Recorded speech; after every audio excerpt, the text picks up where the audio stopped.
Hello, Hello. everyone. How are you? I'm good. How about you? Good. So sorry we've been absent for so long. But we have returned.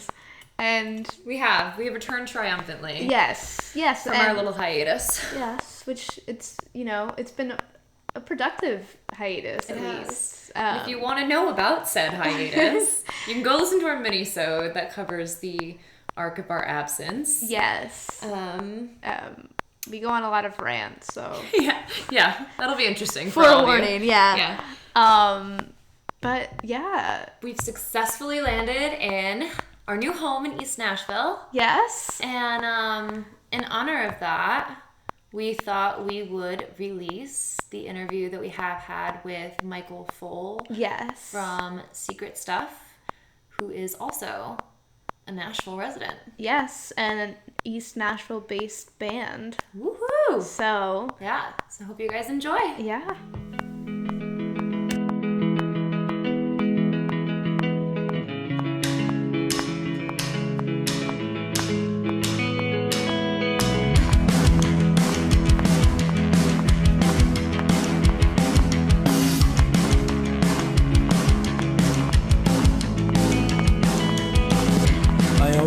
Feel so unimportant, like everyone just has more to give than me. Well, I could stay in my room for a week or maybe two.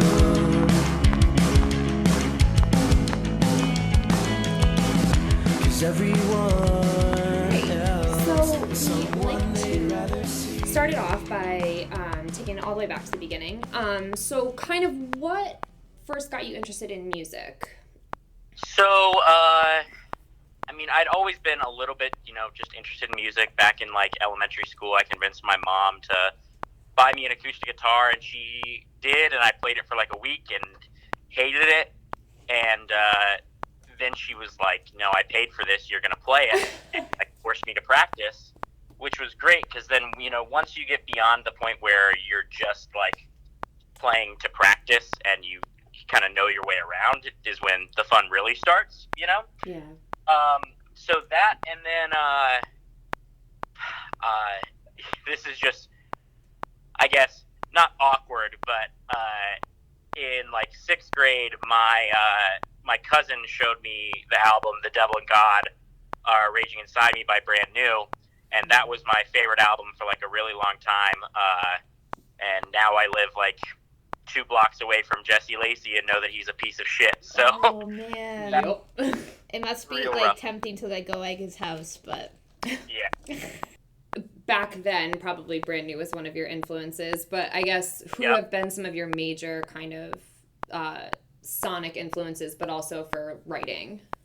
Yeah, so, just getting super basic sonically, I was playing in a different band that sounded, a lot different than Secret Stuff does, and I was messing around with some friends and discovered a tuning that American football uses, and that is what pretty much all of Secret Stuff songs are in. It's kind of that, twinkly sound, and so that, is kind of a baseline for what laid the foundations, guitar-wise for the music.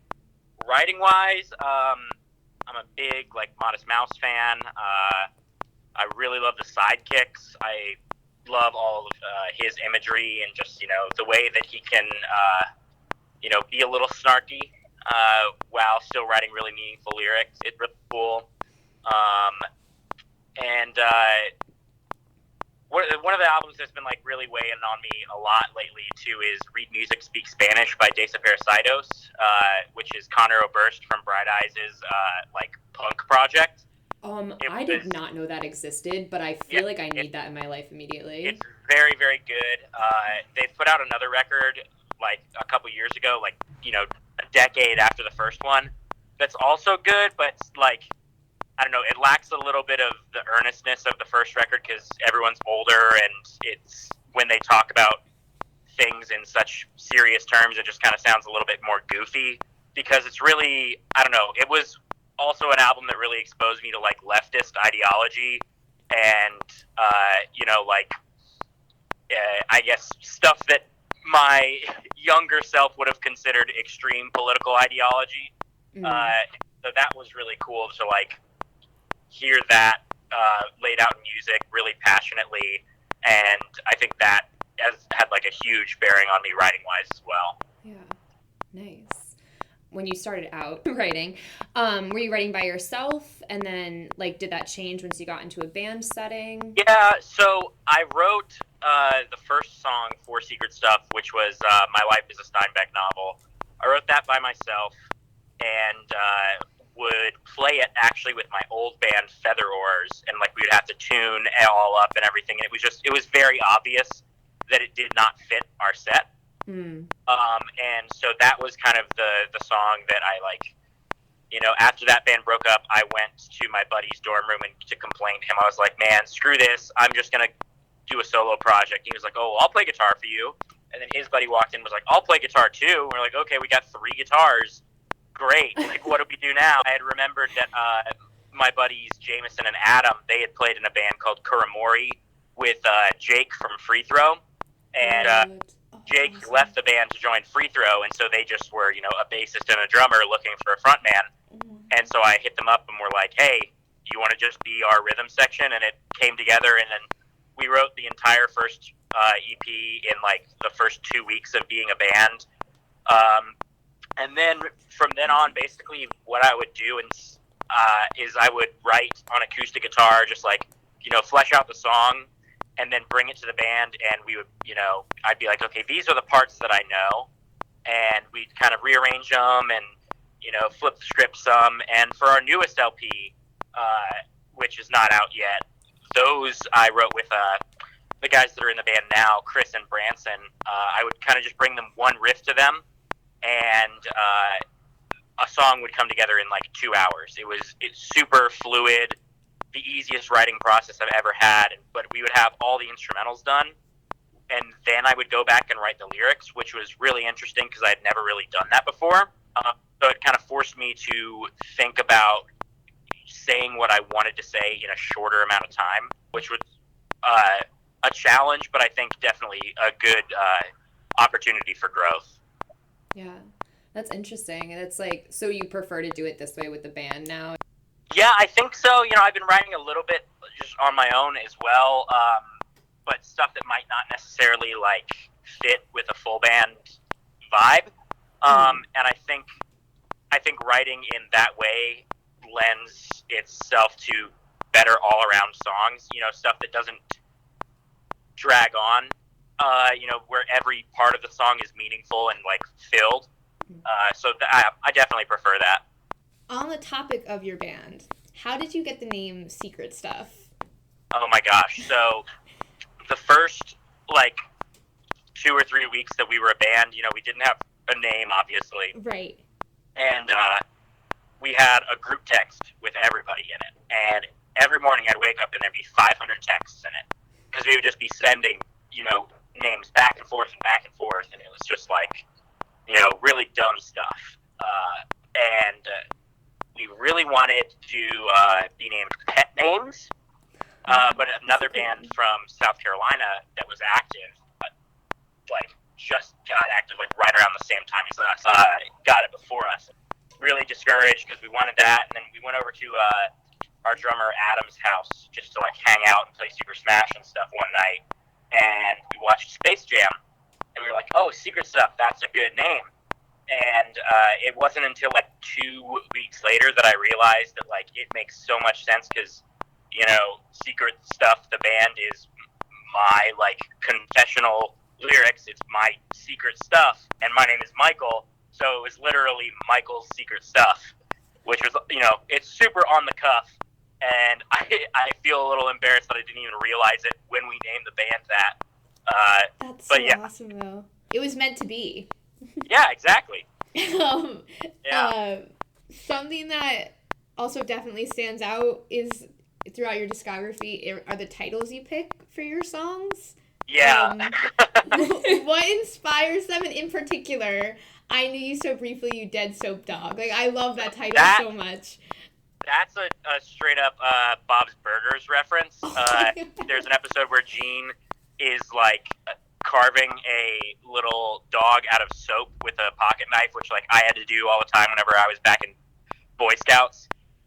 Before you could carve wood, they'd make you carve soap because it's easier and you can't hurt yourself as much pushing as hard. So he carves this little soap dog, and it breaks, and he's like, "I knew you so briefly, you dead soap dog."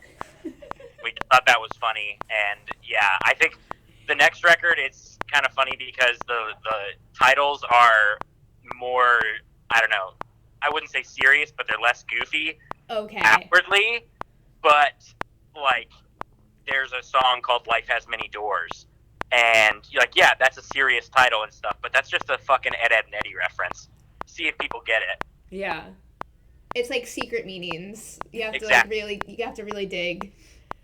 Definitely, yeah. I like throwing little stuff in there because, if you just write, like, you can't take yourself too seriously playing music like this because then you come off like a bit of a dick. Are you calling me a liar? I ain't calling you a truther. That was a Drake and Josh reference, right? Yes, that was. Amazing. It felt that way, Cullen, because that's the name of one of our friends from Philly that was really good friends with our bassist Jameson, and they did a song. They had a band called Leaky Soups, and they did a song named after Jameson, so we did a song named after Cullen. That's awesome. Yeah. That's a great title. I remember seeing that and was like, oh my goodness, like such a strong Nickelodeon reference. I love it. Yeah. We are pop culture, omnivores. We like it all. Oh, it's fantastic. Oh, I love it. And if you don't mind, we really want to like deep dive into a couple of your songs. Yeah, totally. Let's hit it. Awesome. So kind of going off like the song titles we were talking about, the song that hooked us in originally, I Lost My Dinosaur. Yeah. What was the story behind that song and the title, and how does that rope into the meaning? The title is a Step Brothers reference. The father in that movie is, telling his son, like, I used to walk around pretending like I was a dinosaur, and like I'd go around, and my dad was like, listen, son, you have to let these childish things go behind you, and he lost his dinosaur. And so that song, like, I had been booking shows for a couple years, like 4 to 5 a week in my house, just never stopping. And whenever you do that, you get a bit of a reputation to where, I was getting 20 to 30 emails or Facebook messages a day, people trying to get me to book them shows in Nashville, right? And that, like, it's a lot of work with not a lot of reward because, like, I wasn't making enough money from that to, like, survive. That's not my full-time job. I was a full-time student, and I was working full-time at a barbecue restaurant then, too. So it's like I had to do all this, and that is super stressful. And then I got in a really bad car accident, and I was, like, bedridden for just a little bit.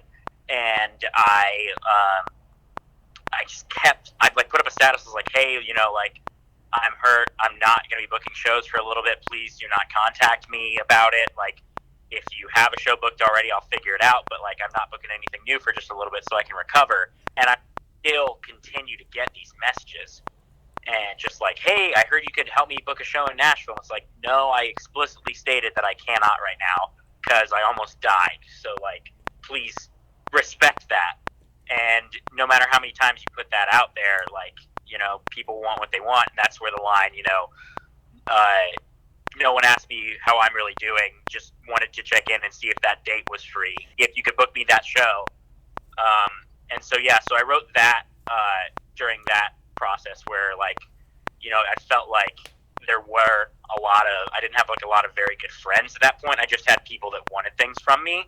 And whenever I wasn't able to provide that for them, I didn't really hear from them or see them. So, yeah. If you look at it kind of from, like, a grander perspective, the themes of that song feel like things that you live every day. People are... Yeah. Definitely wanted it to be, relatable enough for anyone to, to listen to the song and be like, that's me. but then also specific enough that I could keep a little bit of, personality in it and be like, yeah, this does relate to a lot of people, but this is, super personal to me, and like there are lines in there that it's like, doesn't apply to necessarily everyone, but it's still a relatable concept.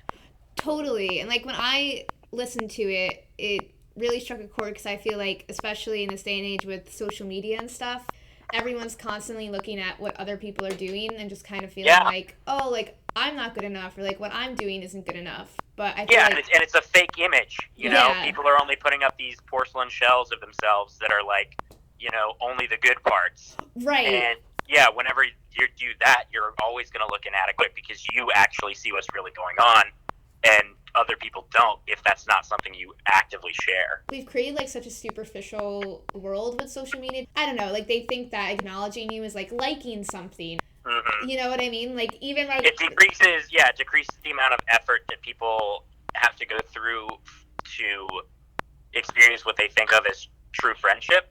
Exactly. And like I love social media. I think it does a lot of good for the world. I don't want to sound like a Luddite. I'm not like, oh, social media is all bad, blah, blah, blah. But I totally do agree with you that there are a lot of negative side effects of it. Yeah. Well, and just having people's lives so much more accessible to you that, I mean, you start to become super critical of, like, the progress that you're making in the time that you're making. You become super critical of other people, too, I've noticed. Yeah. It's just, true. the comparison's the death of joy, as they say, and, whenever you feel like you're not living up to other people's standards, sometimes you want to lower their standards just by tearing them down so that you can feel better.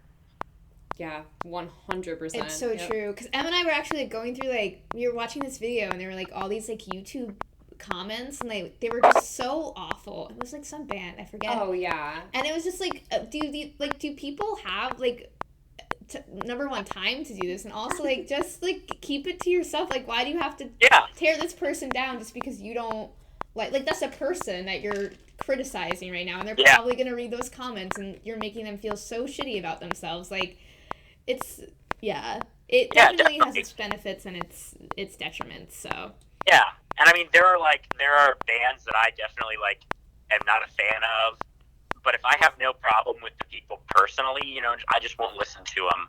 And like, there is a lot of shit talking that goes around in the scene, and if there's not a legitimate, and like I will totally admit that I get sucked up into that sometimes. It's super easy to do, because like it's when you and someone else both don't like something, that's an easy thing to latch on to and be like, yeah, we have this in common, we can relate to each other, rather than finding something positive.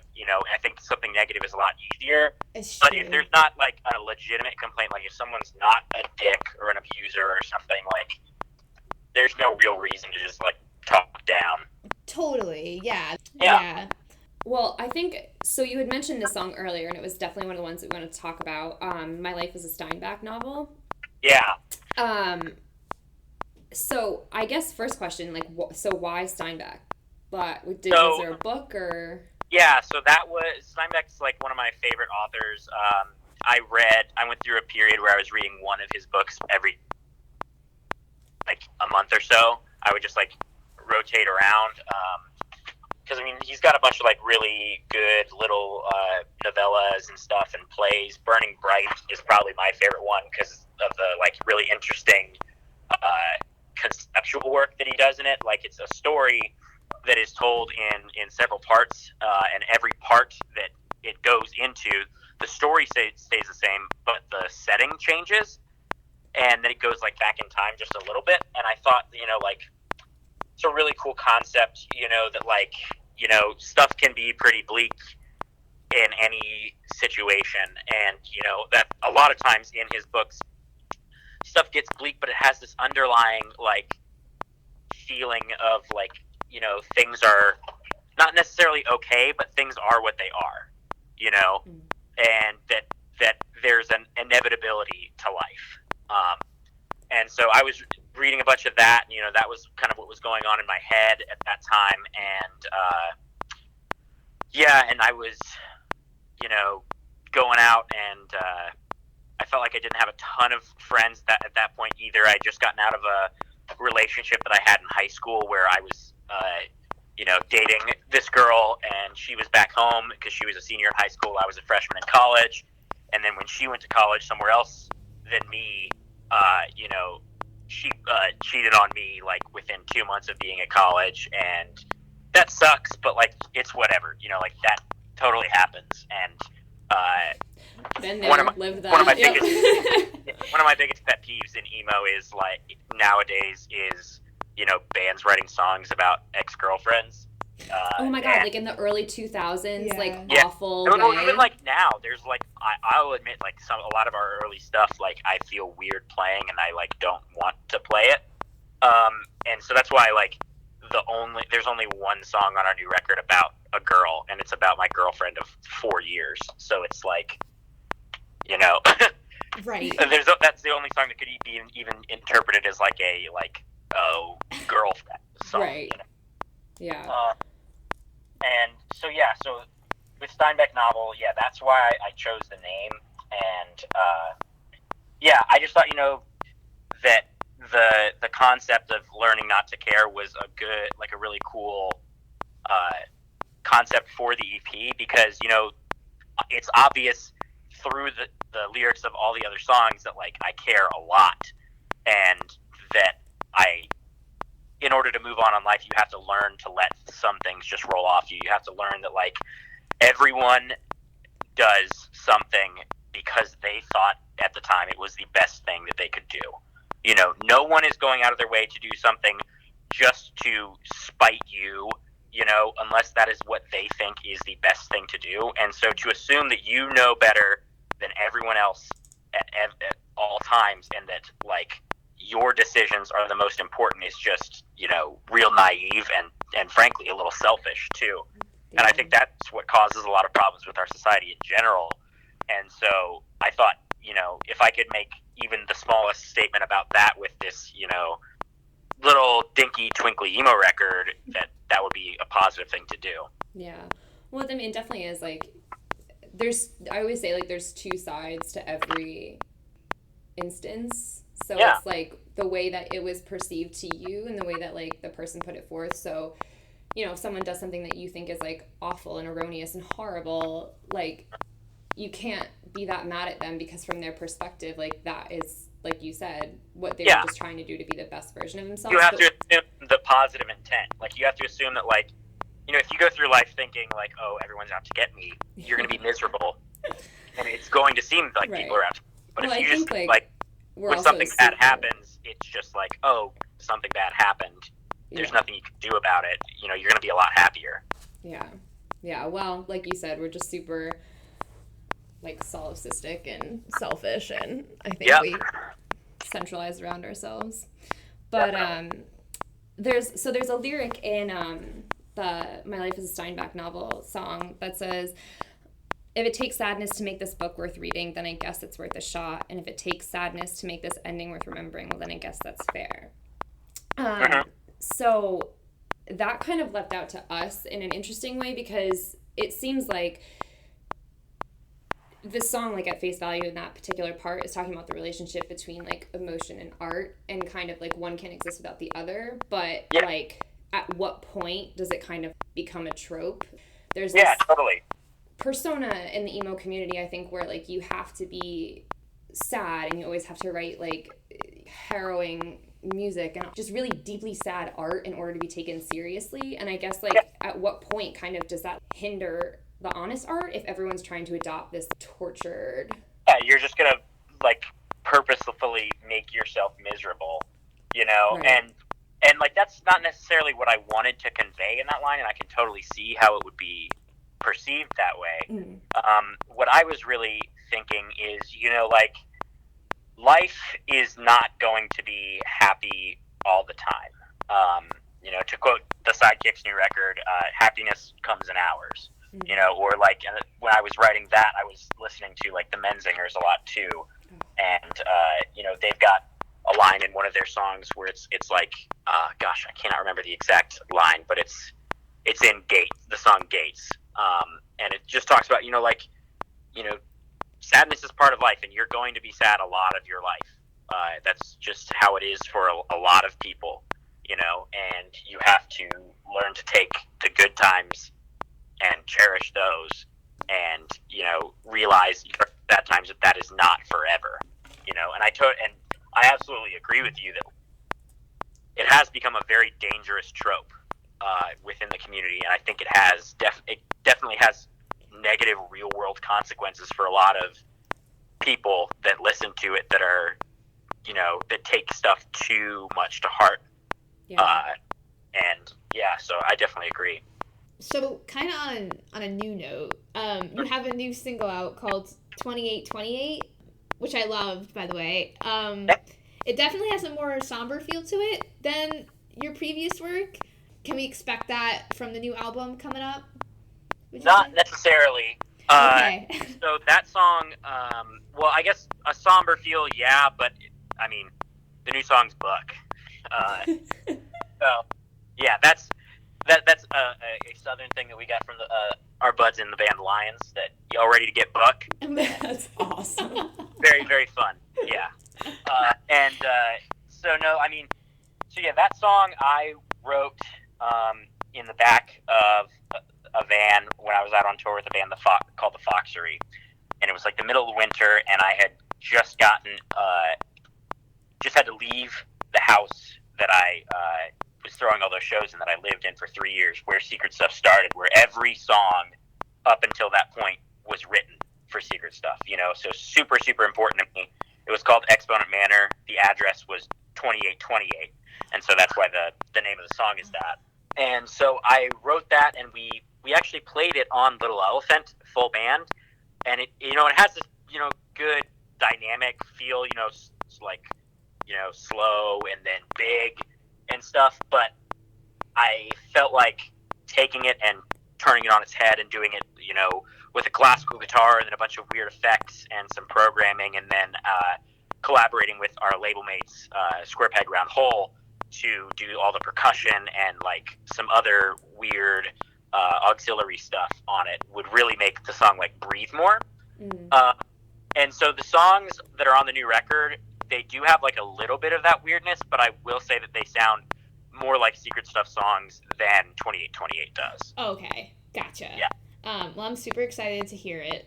Thank you. And so you're talking about Exponent Manor. I know you put on like over 400 shows or something like that there. Yeah. That's insane. Yeah. How did you start that up?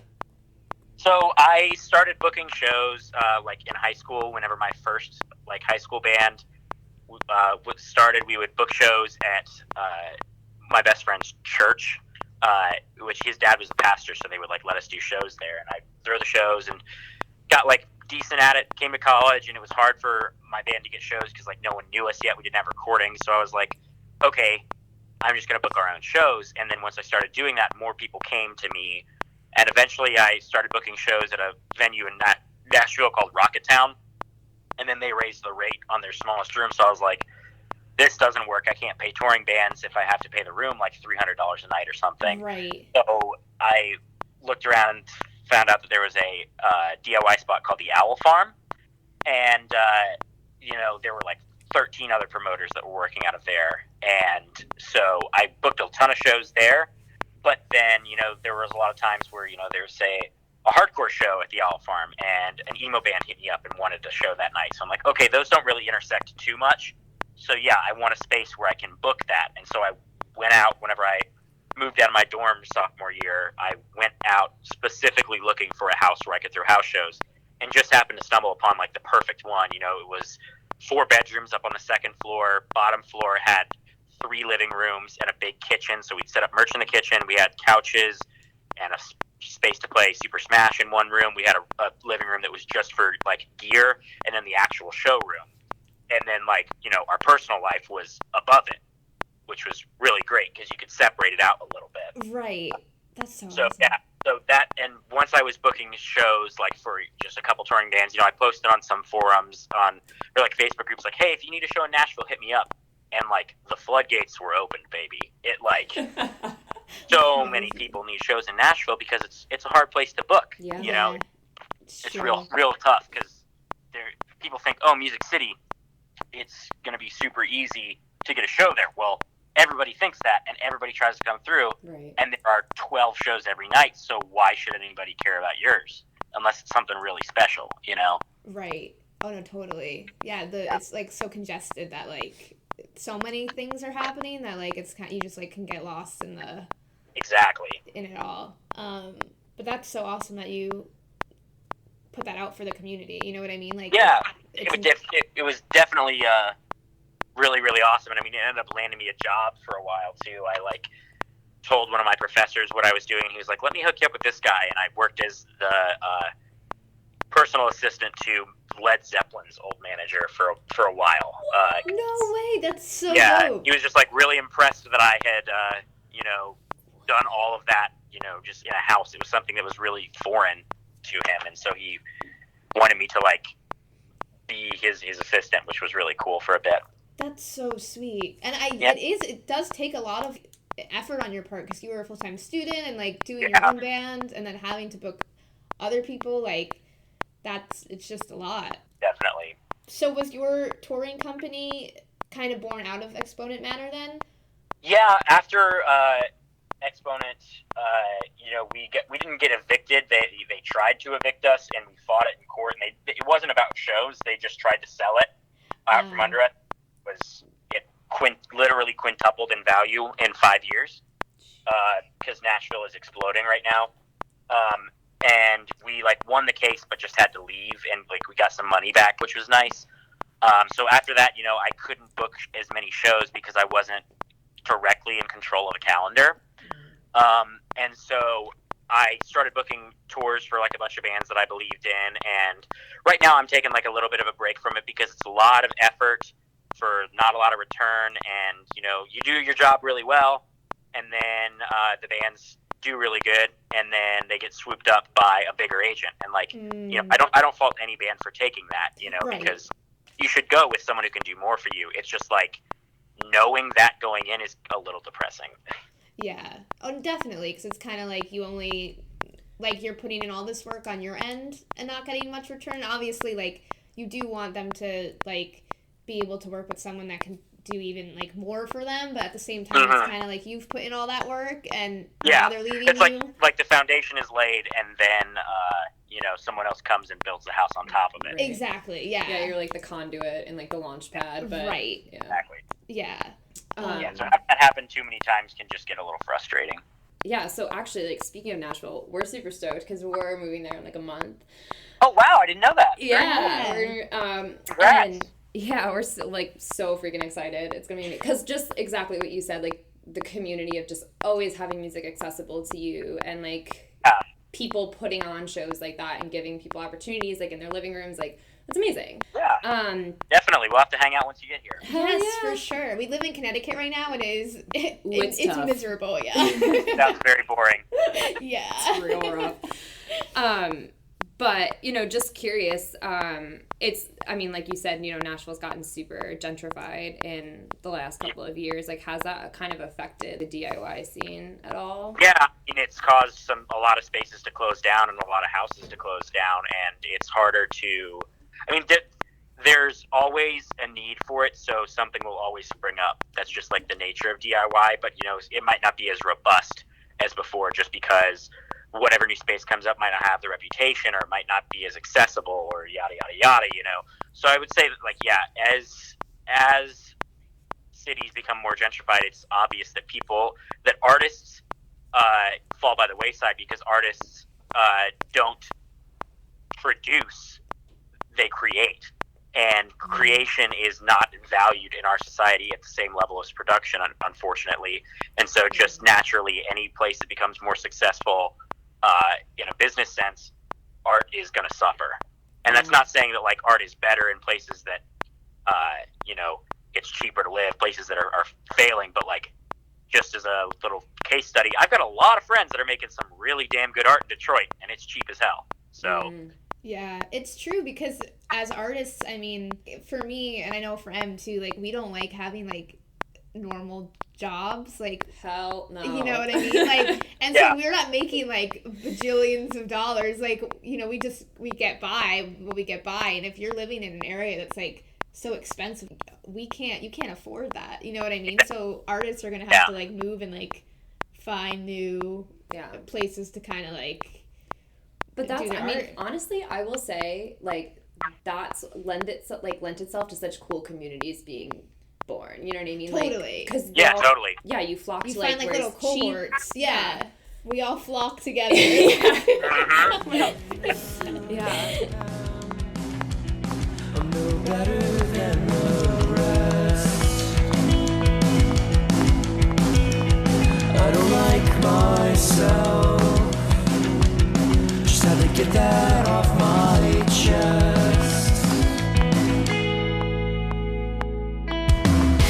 Messages on my phone only make me feel alone. Will everyone just wants what they can get from me?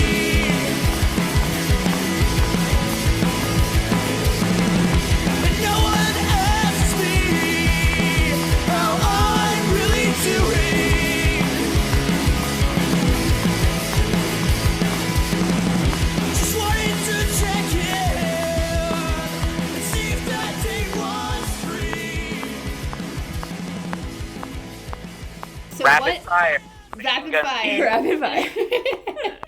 What is your go-to song to listen to when you find yourself in either a state of internal or external chaos? You Missed My Heart by Phoebe Bridgers. Oh my god, I love that song. Have you listened so to much. her cover of Manchester Orchestra's The Gold? Yeah, Oh. really good. Oh Manchester my Orchestra has been putting out like a lot of really cool covers too, Yeah. that I like sometimes like better than their versions. Right? It's true. Did you hear that And what's one? so funny too is that like I didn't know this whenever I first listened to that that You Missed My Heart, but I was like, the flow of this, like the way that it feels, and the story, it feels like a Mark Kozlek song. Yes. It sounds like this is something that Sun Kill Moon wrote, and it was. Sure enough, yeah. So, oh, sweet, cool. I got a good ear. Yeah. What is one song that you wish that you wrote? Ooh, that is tough. You can give us a couple if you need to. Probably 1940s Fighter Jet by the Sidekicks.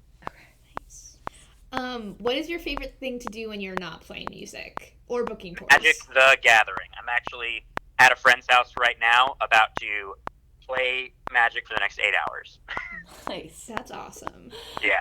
If you could score music for a book, what book would you choose and why? Ooh, that is a tough one. Probably the Legend of Drizzt series. It's a D&D book series by R.A. Salvatore.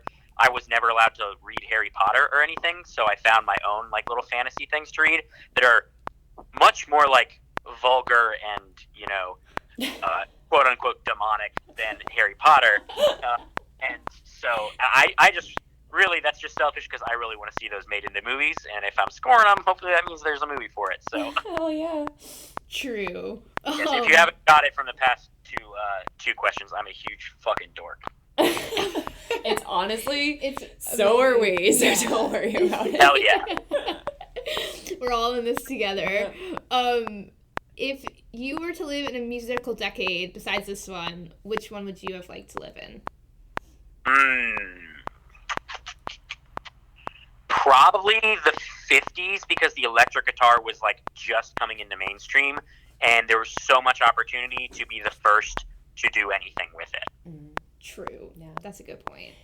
If you were a music festival, which music festival would you be? Fest. Probably, because it's just like a sloppy mess that is fun with all your friends. Love it. What is your dream venue to play at? My dream venue to play at, Mm-hmm. the Ryman. It's a renovated church in Nashville that is like absolutely it's the holy church of music. It's incredible. Yeah, I've heard it's really nice there. Yeah, you'll definitely have to check it out when you come. No, for sure. What band or artist do you think is criminally underrated?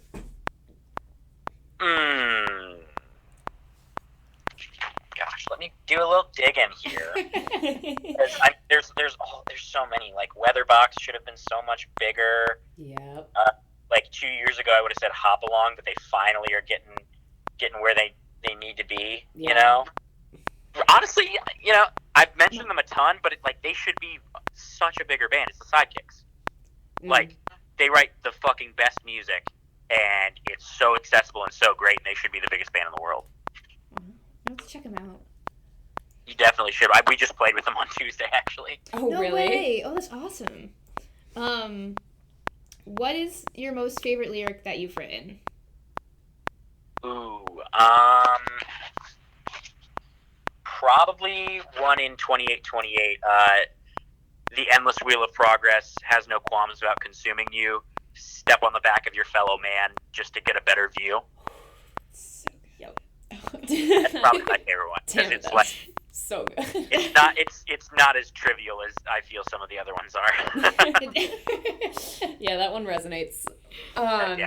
What is advice that you would give to someone or a group of people who are just starting out in music and looking to make it a career? Don't. Do not approach it thinking that you want to be a career, because you will be miserable if you fail. And chances are that the expectation that you have of going out and making a career, making money out of playing music the way that you want to play it, will not come true.